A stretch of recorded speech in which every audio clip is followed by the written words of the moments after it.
If you're familiar with my work, you will have heard me claim that the people who don't identify as systems thinkers, or even know what systems thinking is, often happen to be some of the strongest and most insightful system thinkers that I know.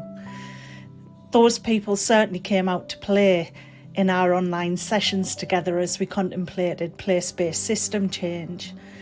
I came across people with an inner, determined, and yet virtually unconscious perseverance in the face of adversity. It enabled them to observe the world differently, to think differently. It enabled them to engage with situations from a multitude of perspectives. Their natural skills repeatedly impressed me. The key attributes of these really insightful, thoughtful people in the groups were that they demonstrated humility and a sense of inner confidence and strength. And this was not the first time I had experienced this. It was a reoccurring theme throughout my work. And here it was again, large as life. Many had the humility to self-reflect and not jump to making judgments about others. They could connect and form relationships. They were willing to embrace not knowing and were eager to explore. They were empathetic. The majority of the sessions oozed with empathy. So much so that it was difficult for me to deal with personally at times. I tend to readily absorb the energy around me, so I had to protect myself from becoming overwhelmed. I heard touching stories of blockages and barriers to social support that are built into the fabric of our society. Blockages and barriers that take away people's dignity and mercilessly throw them to the ground.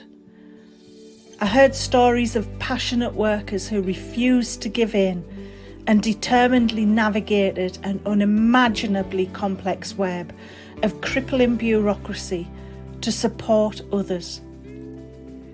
I heard stories of people who realised that they were indeed leaders, even though they were not at the top of the hierarchy in their organisation. Their ideas about leadership started to change. I heard stories of aha moments, of finding different ways of having conversations, and of self-belief, particularly when people realised their frustrations were legitimate. It was overwhelming stuff, and the people I had engaged with articulated it and considered how they might work positively with it.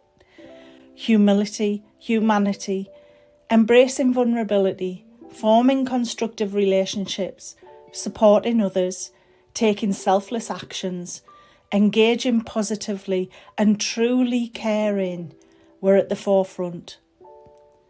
It can be challenging to engage in this way in a world that appears to encourage division, unfairness, discrimination, and at times hatred.